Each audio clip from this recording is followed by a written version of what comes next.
conservative. He was there today. He's the highest-ranking Republican on the committee. He joins us tonight. Congressman, thanks so much for coming on. Tucker. So you tweeted today a tweet that was heartening, I think, to a lot of people. You said, big tech's out to get conservatives, clearly true.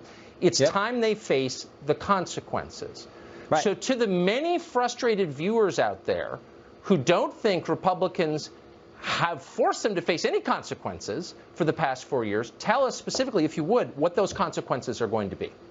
Well, you got to change. You got to work on Section 230. We're looking at that right now. You may have to. The Justice Department is looking at current antitrust law to go after these companies right now. And frankly, we may have to change the law. And we also have to continue to do what you've been doing. And thank you for doing that.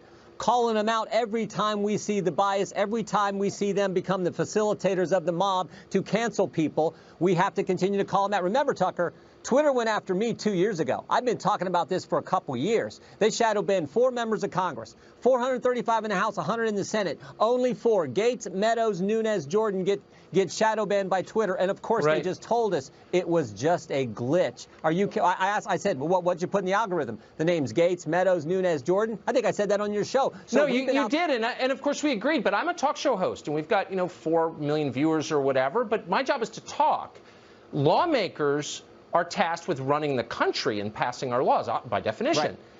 And these companies operate with a special carve-out provided them by Congress, and Congress has never done anything to rein them in.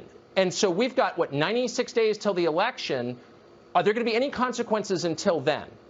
Well, no, you just mentioned the most important thing. In 96 days, 97 days, whatever that number is, it's important we reelect Donald Trump and take back the House. Because do you think Joe Biden, Kamala Harris, and Jerry Nadler are going to fix this? Do you think they're actually going to stop big tech from attacking conservatives and censoring conservatives? No, they're not. I don't think so. So that's why the most important, Republicans aren't in control. We're working on the Senate, working with the Senate on this 230 issue. We're looking at every remedy we can because there has to be a remedy for what they're doing to conservatives. Okay, but the most important thing is to take back the House and make sure Donald Trump is reelected. Okay, Donald Trump's in the right position. It seems very difficult for any candidate or party to win anything if all the information about the race is controlled by people who are working for the other side, which is where we are now. So without whining about why nothing has been done so far, let me ask you. Jim Sensenbrenner's taken money from Google. Google is your second biggest campaign contributor in the last cycle. Why do you think they would give you money? And why would you take it? If they want to exercise their First Amendment liberties and give me money, I raised $3 million last quarter. If Google gives me a few $1,000 check, God bless them. That doesn't change who I am. You saw that today in the committee. I went after him for the very issue you just raised, Tucker. In 2016, Google tried to tailor their features to help Clinton in key states. That's directly from the email, the head of their multicultural marketing section. Oh, I get it. I mean, again, I'm a talk show host. We talk about this stuff all the time. But where's the part where we say we're yanking your liability exemption, the one that we don't have at Fox News, but they somehow have, where they can't be sued for garbage on their site? And so, where's the effort to do that? I'm frustrated. I think a lot of our viewers are frustrated. I'd just like to know, when's that going to happen? We're working on it right now with folks in the Senate. Josh Hawley is working on that. Our staff is working with Senate staff on that issue. What's the best way to structure that language? We're looking at that. We're also what the Justice Department is doing.